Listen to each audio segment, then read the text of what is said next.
Only mode. Hello and welcome to our webinar. My name is Pauline Javanji and I work at the Research and Training Center for Pathways to Positive Futures, and we are sponsoring this webinar on employment and connections that work, employment and the transition to adulthood. Before we start, I want to request that you move any electronic handheld devices away from your computer and speakers.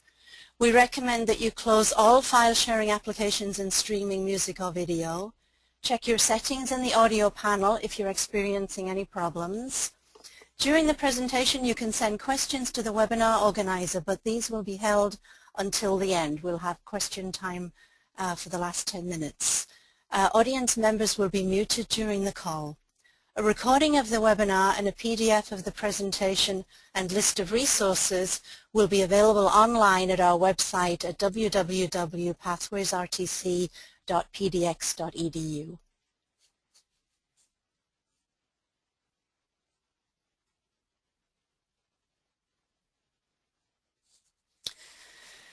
We're talking this morning about connections at work, and our presenters are, we have a very esteemed panel of presenters, Joan Disler, who works at Rising in Spring Lake Park, Minnesota, Joe Maroney of the Institute for Community Inclusion at the University of Massachusetts, Boston, Sean Roy, who's Projects Director for Transition and Workforce Partnerships at PACER and works at the National Collaborative on Workforce and Disability for Youth, Joanne Sowers, who's PI of the Korea Visions project at Portland State University in Portland, Oregon, and Ryan Tepley, who's the owner of Pro Pet Sitting Services, LLC, in St. Louis Park, Minnesota. And I'd like to overview the webinar objectives. By the end of the webinar, we hope that participants will be able to articulate the needs of young people for employment-focused services, understand specific interventions and the experience of one young person receiving services, discuss person-centered planning, access resources that support employment, and identify what young people need in order to increase their employability. And our first presenter is Joan Disler. Hello. Good morning. This is Joan. I am just had technical difficulty there for a second. Okay, thank you. Welcome. Good morning. This is Joan Disler with Rise Incorporated. I'm actually a director at a vocational rehab facility in Spring Lake Park, Minnesota. And I'm going to talk about our youth and transition programs here at Rise. I've been with Rise for 23 years. And I'll give some background on our agency as well as how we work with youth to get them employed and maintain employment. The slide that you're looking at, need for employment services, is important. As you can see on the slide, approximately 2/3 of youth with mental health disabilities drop out of school drop out of high school and not receive a high school diploma. We currently work with a transition program where students 18 to 21 are working to get the diploma. I think the rate of graduation is higher in those programs. In comparison to youth without disabilities, youth with mental health disabilities are 3 times as likely to live in poverty. We often say to our young adults that are looking at going back to work or going back to school, living in, on Social Security cannot give you money to survive and live off. So obviously that's something we always try to get kids to look at, employment and or schooling or both, so they have more opportunities to get out of poverty and actually live a fulfilling life. Also, the unemployment rate of people with disabilities, especially folks with mental health disabilities, is about 60%. We've actually seen that it's actually closer to 75% in our numbers that we see in Minnesota. So, again, that's something that is important for kids to look at going back to school or going to work. The next slide is goals. Some of the goals of our programs and other programs within the transition youth area is work-based learning, so on-the-job training, real work experiences for kids with disabilities. We often look at what's called the IPS model, it's individual placement and support, where you actually look at getting the students or the young adult a job, and then you worry about how are they going to do this job. Training a young adult for a job before the job is actually real is a lot harder to know what's going to happen on the job until you're there and on that job. Customized employment is another thing that we look at. Looking at job carving, if there's a job a student wants, looking at trying to customize the job to their needs and abilities. Competitive jobs are really the focus we look at. working in shelter workshops or in settings where they're not integrated with people that are non-disabled, not paying competitive wages, doesn't work. That doesn't lead to competitive employment. So let's look at trying to get kids, young adults, jobs right away in a field of interest. And like I said earlier, integrated work settings is important. These young adults need to have real-world experiences with non-disabled individuals. Try to get them into the real world of working. And then also looking at what folks in the health displays, what they want to do for a living, what is their goal in life. Ryan's going to talk shortly about his kind of goal and what his story of how he came to Rise and how we worked with them, but really looking at what the individual's interest is, not sending them to a workshop or sending them to a building where everyone else does the same thing, trying to get more focused on the individual's needs and desires. Also, follow-on supports are important. When we help young adults get a job, placing them is important, but also keeping that services available for whether they need it for a month, 6 months, or a year, and also being available to actually have them come back for services in the future if things start, they're struggling on their job or at school, having them be able to come back to us for services later. Next slide is services. Again, when you have young adults who are going through high school and about to finish high school, you need to start early and get that service systems figured out ahead of time. A lot of times we see young adults finishing high school and not having services set up.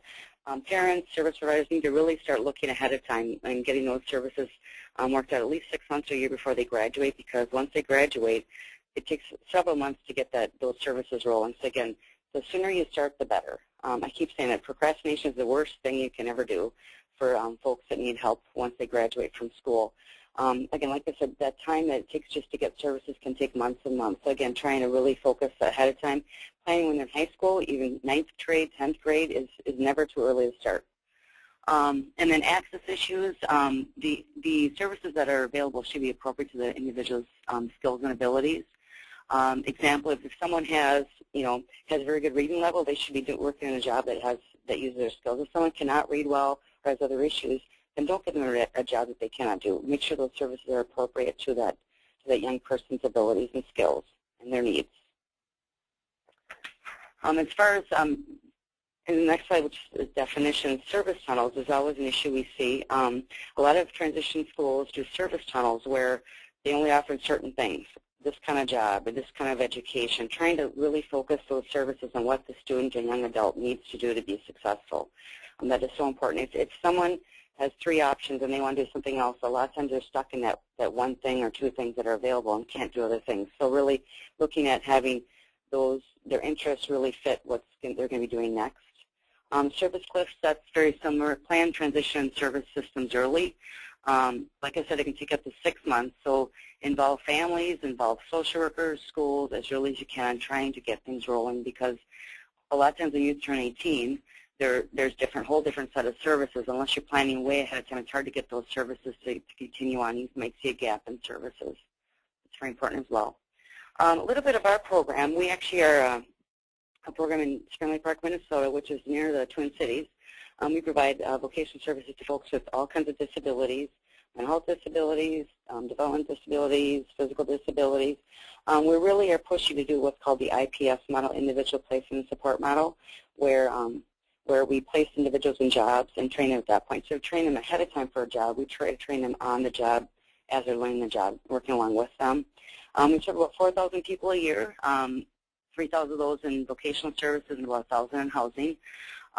We also are really trying to focus on what's called the evidence-based practice model, which is trying to serve young adults with mental health disabilities in teams, where a team consists of the therapist, the VR counselor, which is state voc rehab, the RISE staff that does placement, the therapist, the psychiatrist, all those folks that serve the person all together at the table, meeting regularly to discuss cases. So if someone's working with a person that we're struggling with to either get a job or maintain a job, we can talk to their service providers and say, what can we do as a team to work with this person? And that way the placement staff isn't all alone and trying to figure out the problem. The team can help out with trying to maintain the job or maybe look for a different job if things aren't working out for that young adult. So I'm also going to I talked briefly about the services, but also I'm going to have Ryan Tepley talk next. He's going to talk about his kind of history and his experience working in transition schools and voc rehab services and kind of what he's doing now. He's currently self-employed as his pets are doing very well, I must say. And he'll talk about his kind of journey through transition. He's now 27, I believe. 28. I'm sorry, 28. But when I started working with Ryan, he was in transition school. So he'll talk a little bit about his experiences as well as what worked and what didn't work. So here is Ryan. Hello, I'm Ryan Tepley, and I'm the owner of Pro Pet Sitting Services, LLC, and I've prepared a speech that I'm going to share with you guys today. I am an independent person. I have always wanted to work for myself and rely on myself. I have always wanted a chance to show what I'm capable of. When I was younger, it was hard to show what I was capable of because my strengths were not noticed in the typical school setting. So I ended up getting really lost. School was very challenging for me. It was a lonely and confusing place. Often I felt like a loser because I didn't think my teachers believed in me. They often found my confusion, high anxiety, and special learning needs frustrating. I tried to fill the emptiness with my love for animals. I took classes at the Animal Humane Society and volunteered as a junior docent at our local zoo.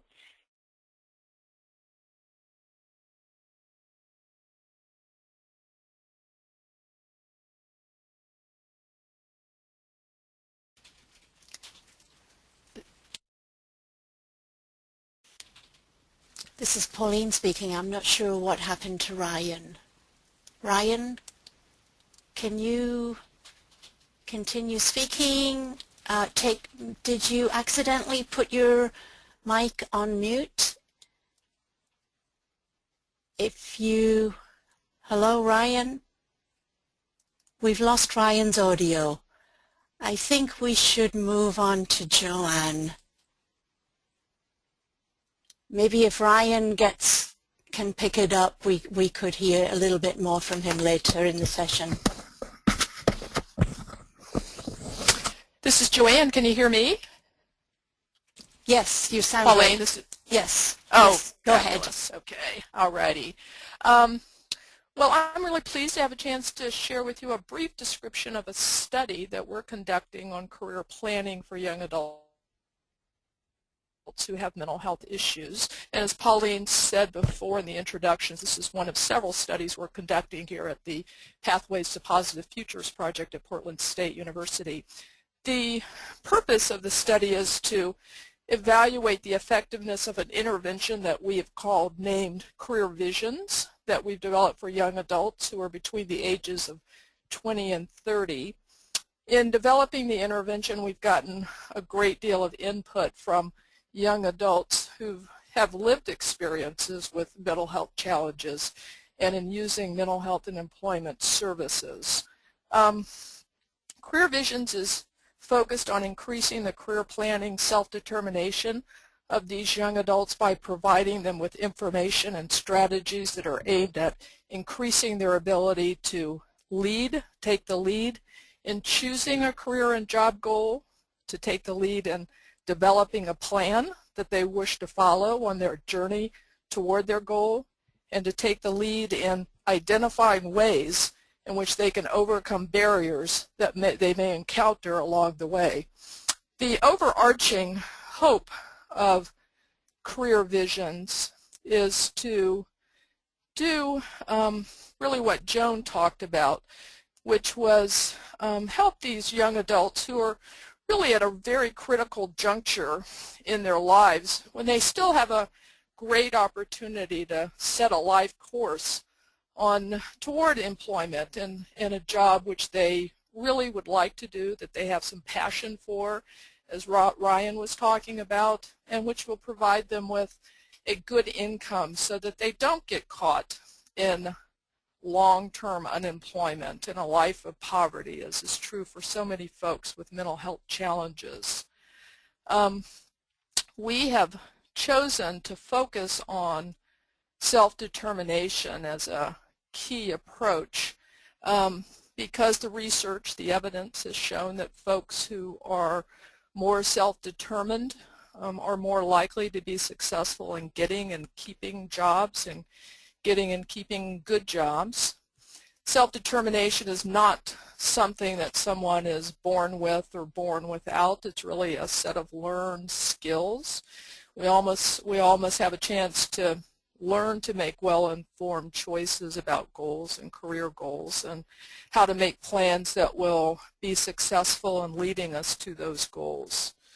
And of course, individuals must also have the opportunity to use this knowledge and these skills.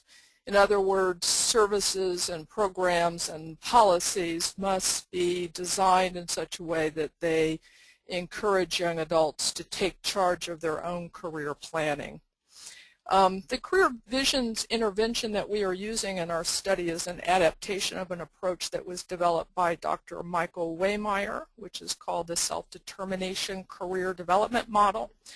We've attempted to take Michael's materials and adapt those by making them more appealing to young people in particular. And again, we've gotten a lot of input from young folks so that they are appealing. We've also adapted them so that we've got materials, information, and strategies in the materials and in the program that they go through that are particularly relevant to folks with mental health issues, for example, job accommodations and disclosure issues that may be particularly useful for job seekers and employees with mental health challenges. A little bit about the research design that we're using. Individuals who are interested in participating in the study in the greater Portland area are randomly assigned to one of two conditions. One condition is the career visions intervention.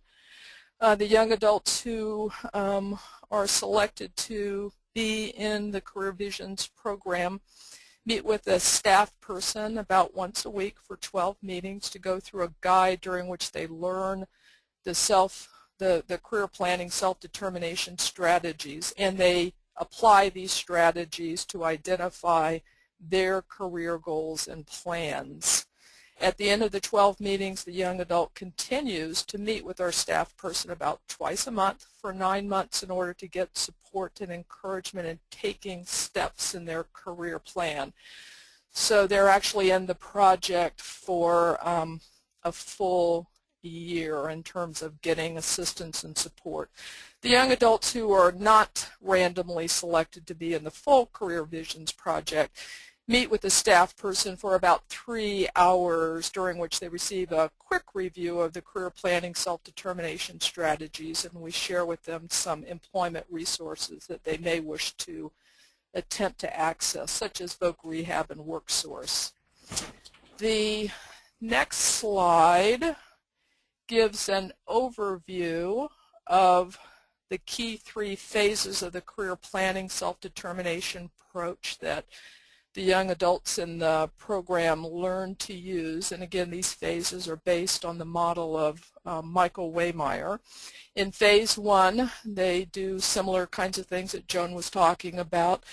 They work on identifying jobs that would be a good fit with their interests and talents and preferences. And in phase 2, they develop a plan for how they're going to reach their job goal. And then in phase 3, they think about what they've achieved in their plan and do some revision of that. The next slide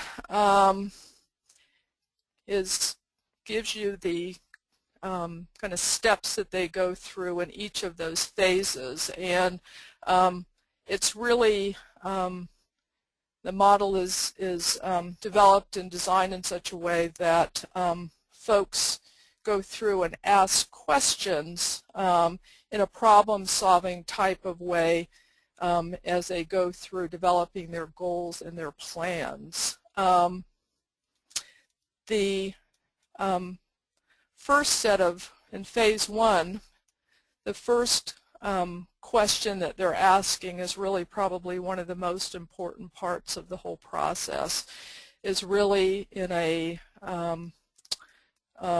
real positive manner and a strengths-based manner, focusing on their interest and their strengths rather than their deficits in terms of what things they like to do in their everyday life, and that may include things like hobbies and subjects that they happen to like in school or what they just choose to do in their everyday life.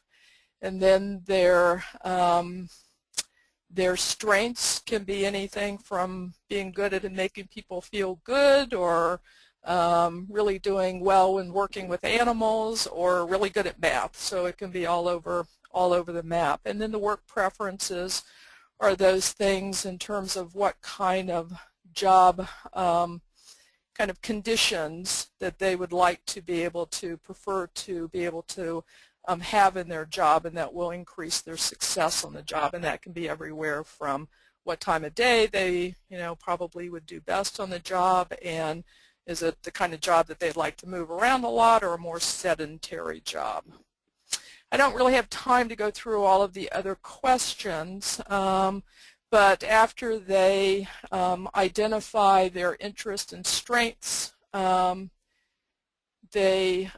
work preferences, they then identify a number of job ideas that come out of those things, and then they do research on really what's involved in the job and how much does it pay and what kind of education or training they would need to have. So they're really gathering information about each of those jobs. And then based on that information, they choose the job that they would like to have as their job goal, and then they go forth in developing a plan for achieving it. So this example here is of Susan, and you see she has lots of things she likes to do, a lot of interests and a lot of talent, and she's got some job preferences there, and these are the job ideas that she came up with some help from her career guide and other people in her life. And the next slide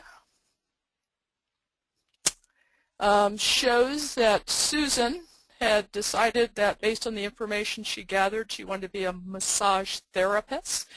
And her short-term goal was to enroll in a training program because she had learned that you need to get trained and be certified to be a massage therapist. And she also found out that she is going to need to have some money to help pay for the program.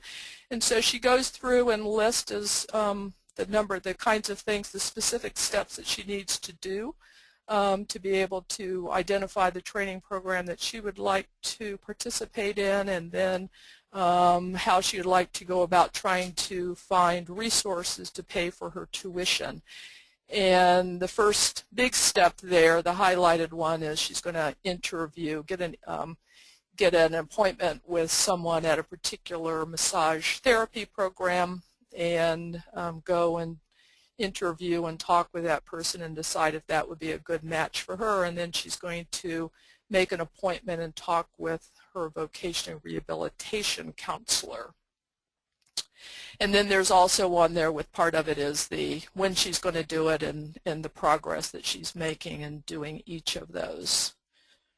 So the next slide. And then I mentioned before that we tailored information that we wanted to share with the young adults that may be particularly germane to them in terms of working and going to school. And these are a list of some of the key ones that we go through with folks, and we provide them the choice of how much time they want to spend in talking about each of those depending on their particular circumstances. So there's some things in here in terms of going to college and taking training classes, and if they haven't chosen to do that, then that won't be so relevant. Or if they're not on Social Security, number 7, we wouldn't spend a lot of time on that. Most of the folks have found it very interesting to talk about the Americans with Disabilities Act and job accommodations and disclosure issues. A lot of the young adults who we work with don't even know that they are covered under the Americans with Disabilities Act, so that's been useful for a lot of folks. Go to the next slide now. So the preliminary findings to date, we've worked with about 60 young adults so far. 30 of them get the full career visions and the other 30 that abbreviated one. And we collect information at the beginning and at different time points throughout the program and do a follow-up a year later. And we collect information on a number of self-determination measures and self-efficacy measures related to career. And the preliminary results show that we're getting folks are doing substantially better on those measures who get the full career visions intervention than those who do not. And the young adults are indicating to us that they feel the program is beneficial, and they particularly like the process of going through and really systematically thinking about their strengths and their interests and having those be the things that informs what job and career goal they're going to have. And they like the idea of breaking things down in terms of steps and sort of taking 1 or 2 or 3 steps at a time toward their goal. So that's a very brief overview, and I would be happy to answer questions at the end. And if anybody has more detailed questions, please feel free to email or call me.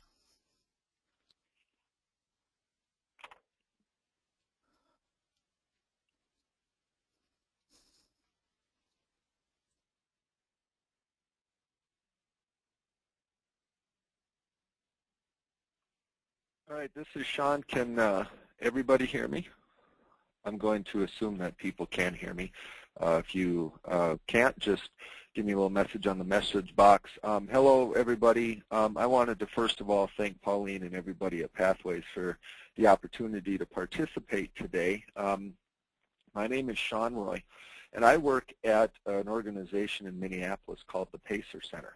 The PACER Center is a federally funded parent training and information center.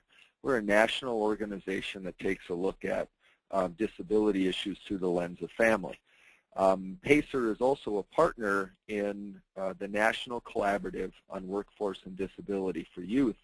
We're going to talk about them a little bit later, but they are a national collaborative that works to ensure that transition-age youth are provided full access to high-quality services, including education, employment, and independent living.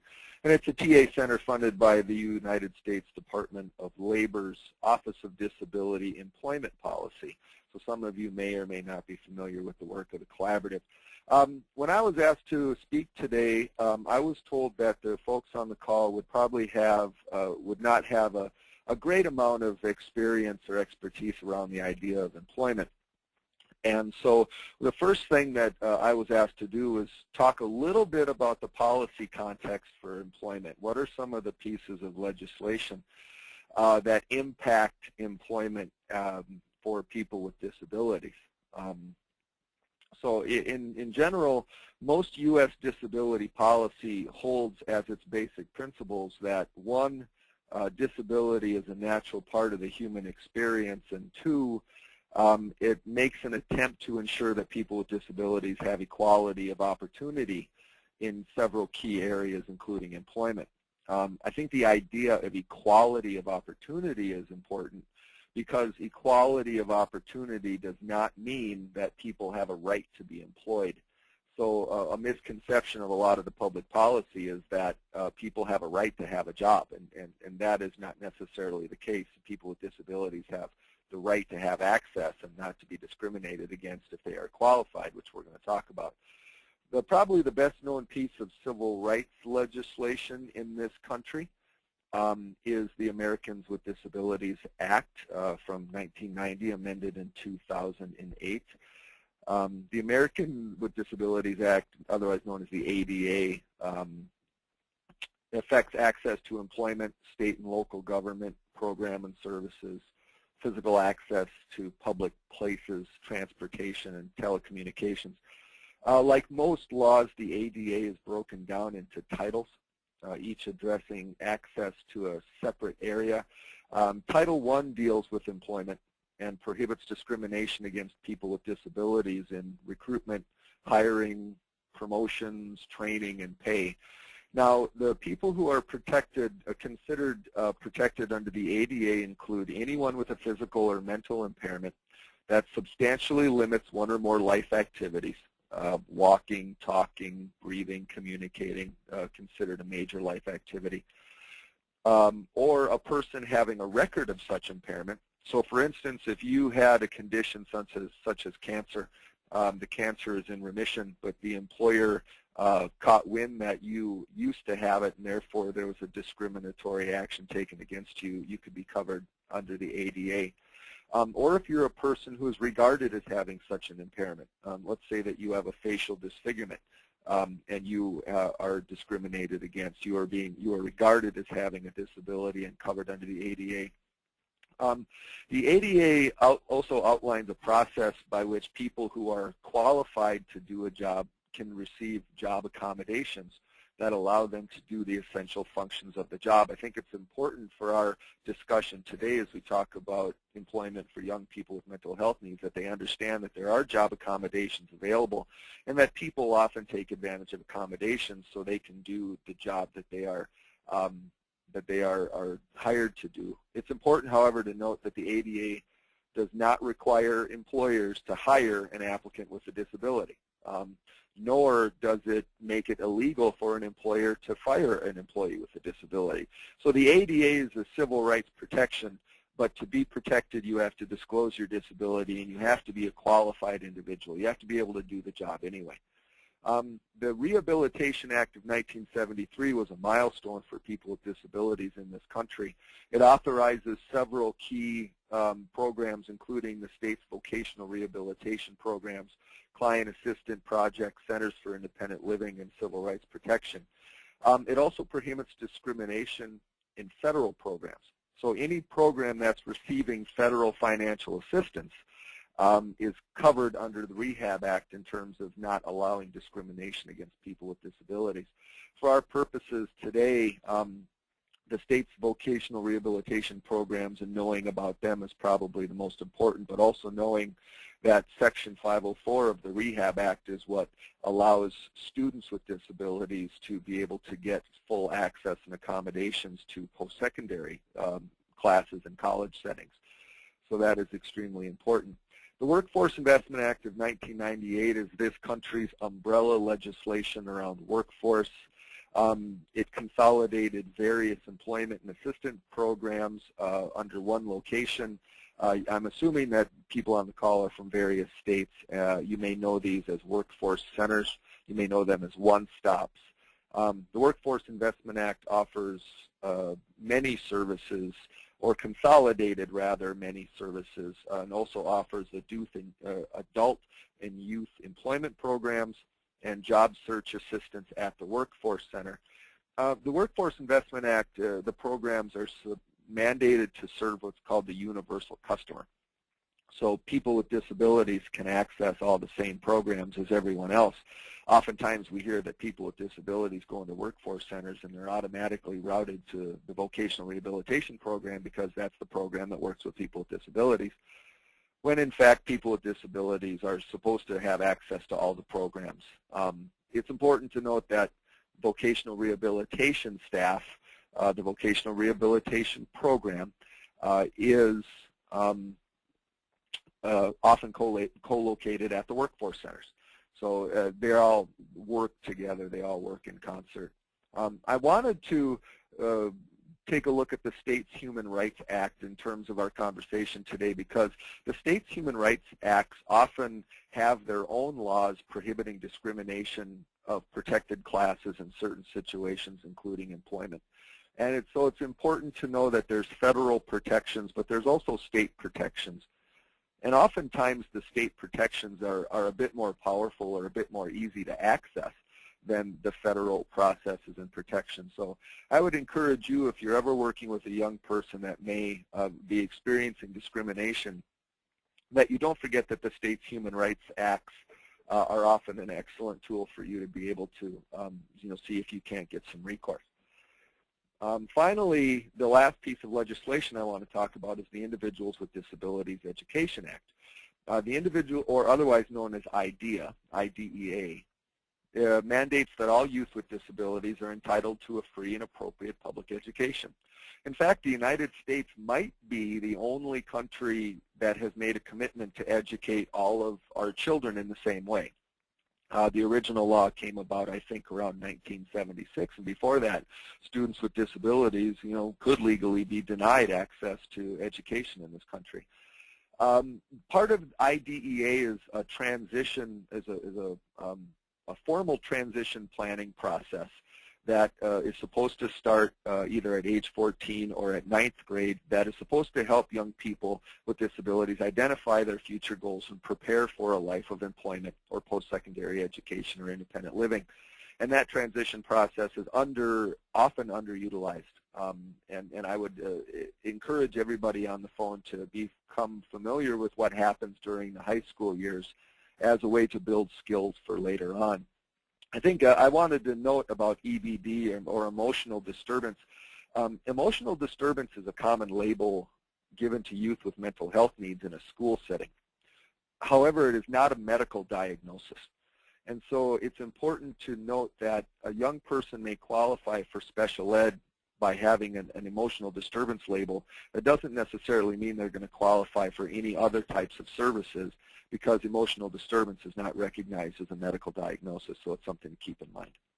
Next slide, please. Now, one of the effective things that we've done in our work with the collaborative is that we've promoted the idea that a youth with a disability is a youth first and a youth with a disability second. And therefore, a lot of the things that you would, strategies that you would use to prepare a young person for employment and post-secondary education, you would use for all youth, including young people with mental health needs. And then there are additional considerations for young people with mental health needs that you may wish to consider. So one of the things that we often talk about is disability or no disability. Employers seek workers with skills. Employers seek workers that can do the job that they are supposed to have done. So if we can look at employment in terms of how do we best prepare our young people to do the jobs that employers need to do, we might improve the employment outcomes of our young people. And because I come from a family center, I believe families and peers play a large part in supporting youth and developing these skills. And the two types of skills we generally talk about are work skills, which are functional reading, functional math, problem-solving skills, the things that people need to be able to do most jobs. But we also talk about soft skills, and I think Joe's going to touch on that a little bit later. But, soft skills are the non-technical interpersonal skills that we all use to be successful in our jobs. The example I use most often is that if you go and get a job at Jiffy Lube, they'll teach you how to change the oil. They'll teach you how to do a radiator flush and fill. They'll teach you all the technical aspects of that particular job. What they won't teach you how to do is interact with customers appropriately, show up on time, show up well-groomed in a uniform, work well with others. So those are the soft skills that are extremely important that we work with our young people from a very, very early age. It's never too early to start working on those, and therefore it's never too early to help families understand that these are extremely important and they play a role in developing those soft skills. Next slide, please. Families and also play a large part in helping to develop work goals, helping to get youth exposed to different careers. Young people don't know what they want to be oftentimes because they haven't been exposed to a wide variety of careers, and exposure breeds interest, I firmly believe. And so oftentimes we get young people who say, well, I don't know what I want to be. And we need to work with them and work with the families to start developing a little bit of an interest. What are you good at? Where would you like to work?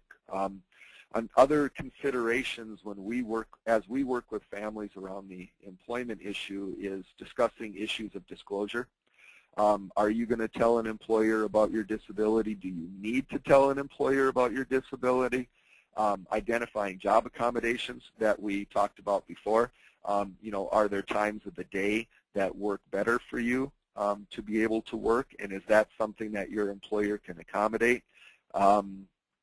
And we firmly, when we talk about family involvement and family support, we always want to point out that family involvement is seen as one of the 5 things that young people with disability, all young people, including young people with disabilities, need to make a successful transition. All young people need engaged families or otherwise engaged adults. And we know that not all families are going to be engaged in young people's lives, but we do know that having one engaged adult in your life really improves outcomes for young people. And I would point you towards the disability disclosure brief link on the bottom if you want some more information about the issue of disclosure. Let's see, the next slide. Joan talked about service tunnels a little bit, and I think it's important as staff that we broaden our idea of what it means to work with young people around employment, to avoid young people being put into services that may not meet their needs, or to avoid the fact that young people may age out of services before they're ready. And so I always encourage professionals to learn about what other systems provide. Learn about what the Workforce Investment Act does, what supported employment does, what vocational rehabilitation does, what services are provided on campuses for post-secondary education. Make contacts within those systems. You don't have to know everything about those systems, but if you have one person in your Rolodex that you can call, then you have a link. And to the best of your ability, coordinate those systems on behalf of the young person so all of the major players can be engaged and outcomes can be improved for young people.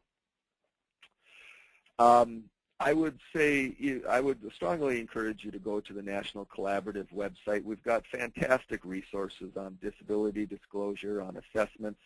The Tunnels and Cliffs Guide, as noted on the end, is a fantastically written, wonderful resource for mental health professionals or other professionals working with young people. You know, I didn't know a lot about the world of mental health until I read this guide. It was a wonderful primer. The great thing about the collaborative resources is that they're all free. So go to the website, download anything that you may want, and feel free to contact me if you have any questions about the things that I've said. In the interest of time, I am going to move on, however. Now, 10 years ago, I've been at PACER for 10 years. And the very first conference that PACER ever sent me 10 years ago, almost this month, was the Workforce Inclusion Conference in Los Angeles. And one of the very first people that I met at that conference was Joe Maroney. And he has been a person that I've looked up to ever since. So I'm kind of proud and honored that I've made it to the point where I can be on the same webinar as Joe.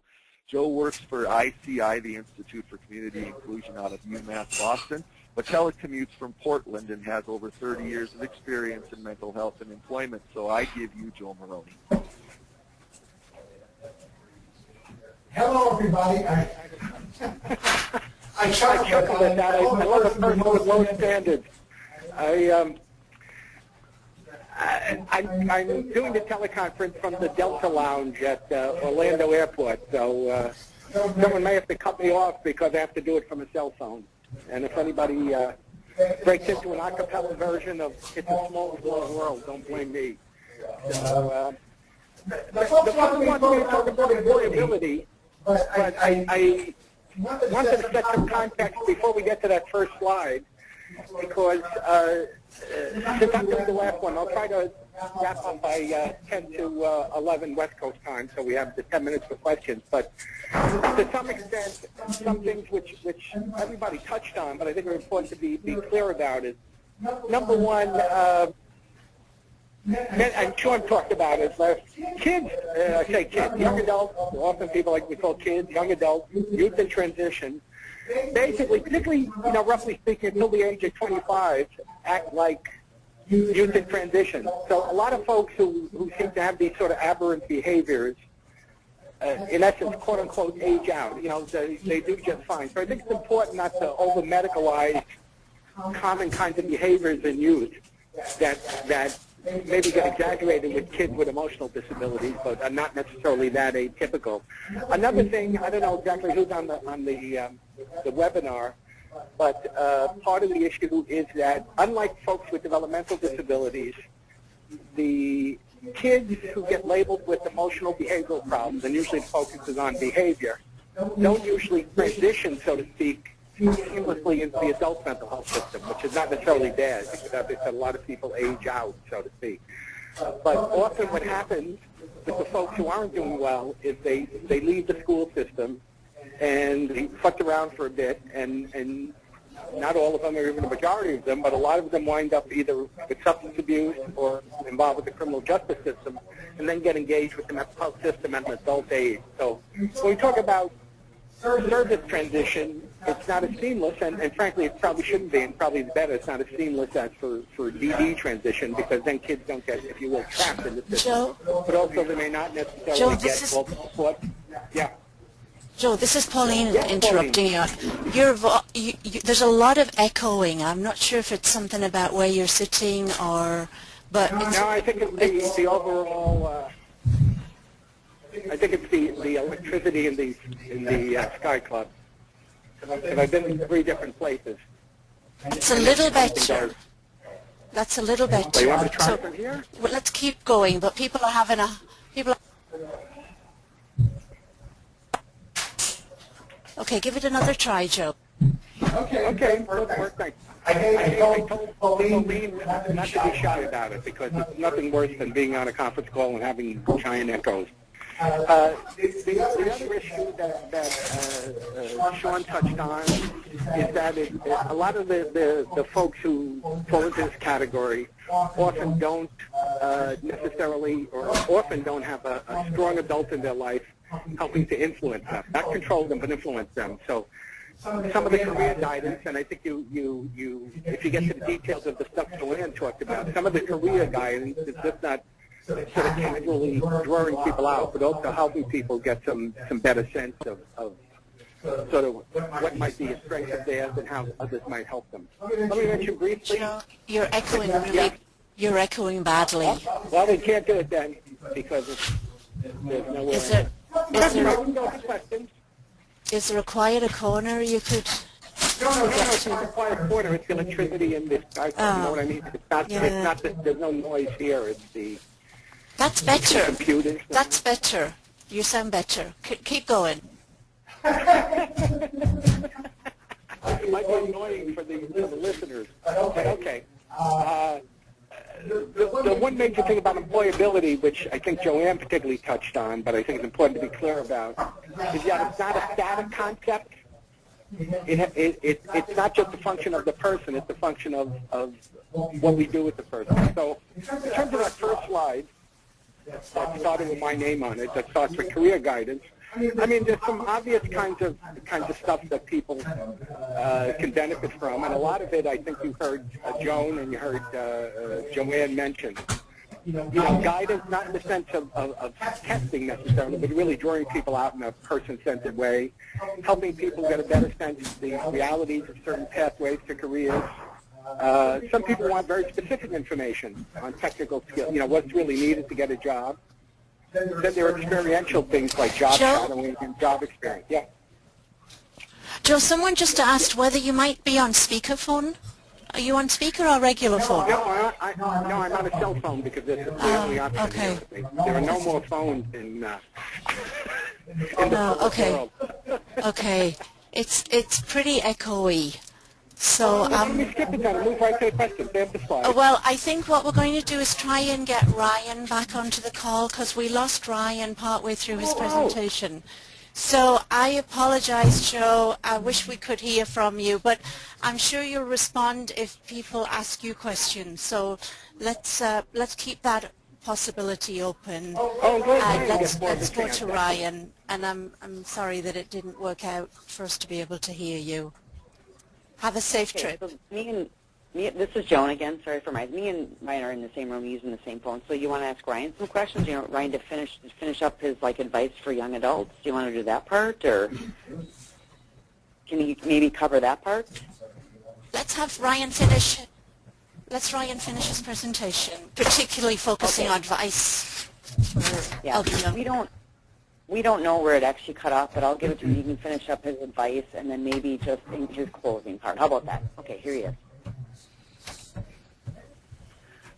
Hello, this is Ryan Tepley from ProPet Sitting Services back on here. Sorry that you all lost me before.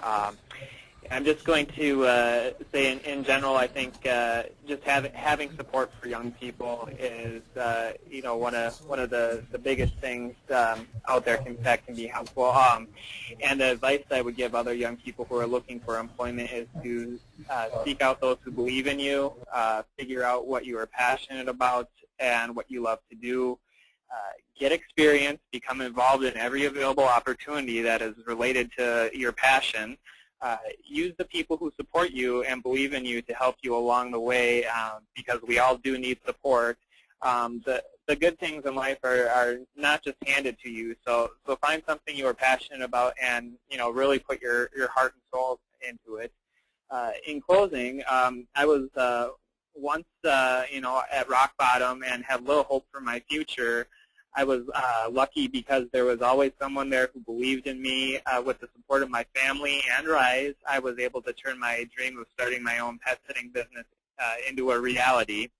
I started working with Joan in 2005 and started my company Pro Pet Sitting Services in 2007. Today, through advertising on my website and belonging to 2 professional pet sitter associations, I have a number of steady clients. I have added 5 new clients already since the beginning of 2012. I work 7 days a week, and I start some of my days at 6 a.m. and often end at 10 p.m. I'm busy enough that I'm considering adding an employee or 2, and my number 1 priority is to treat each pet as if they were my own. I think that my clients feel cared about because my business is profitable and my revenue increases each year, and I'm really thriving. I have always been a very independent, hardworking, and creative person, and I needed to find that job where I could work with animals, have a lot of freedom to make my own choices, and rely on myself. And I have it be something that I could throw my heart and soul into and feel proud of. In jobs, I had always felt like people's expectations of me were too low. Now with my current career choice, I feel above and beyond the expectations that others have had of me. I no longer feel like I'm living in a black hole. I am able to show what I'm capable of, and my work gives me a sense of hope.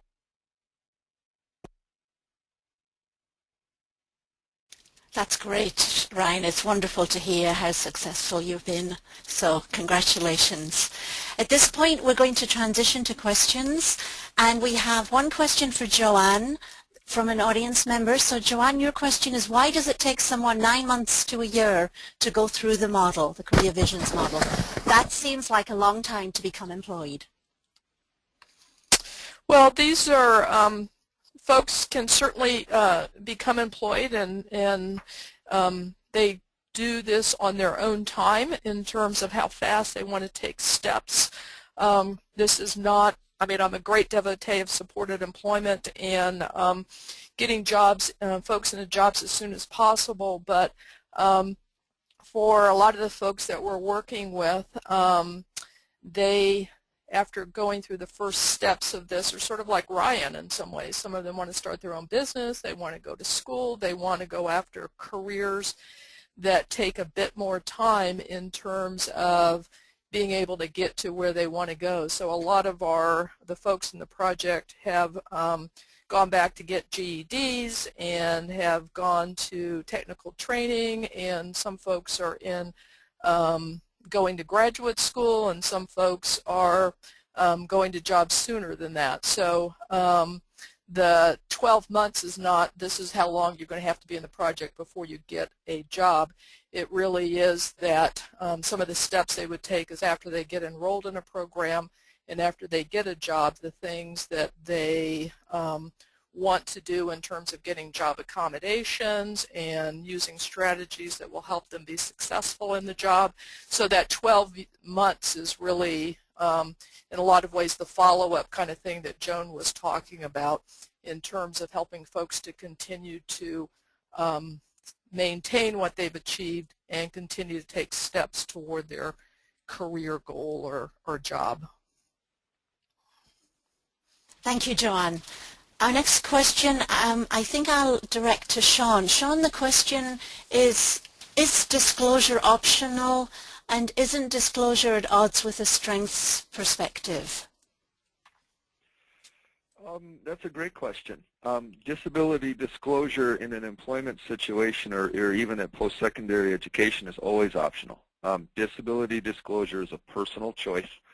There is no law that says a person with a disability has to disclose their disability.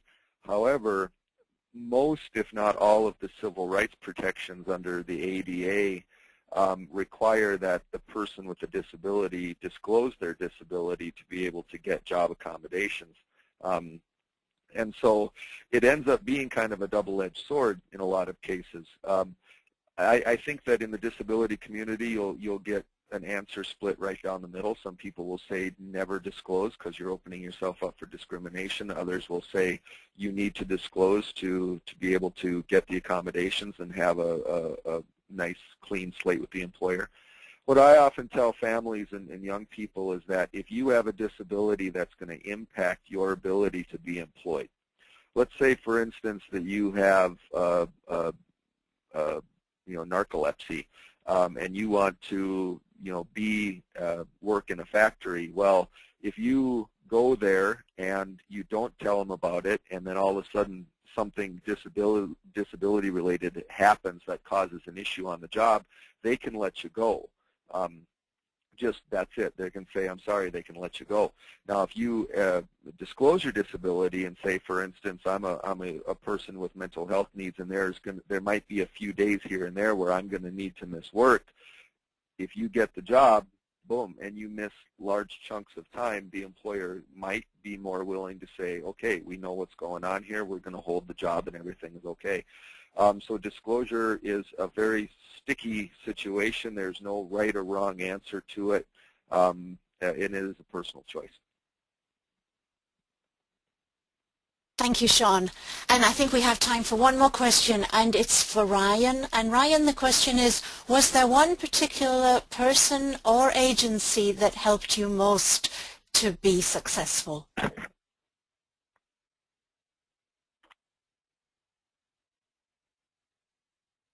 Ryan, you still there? Yes, I am. I think the one person or agency that's helped me along the way has definitely been the RISE organization. They've been a tremendous support and asset in helping me reach my goals. They've been truly wonderful. Thank you, Ryan. This is Joan. We're having problems also on the sound. I just want to jump in. I worked with Ryan since 2005 or 6, I believe. But really, I think his parents are really integral in helping, get things rolling. And I think without his parents' advocacy and really saying, help my son, I don't think he would ever have been hooked up with us.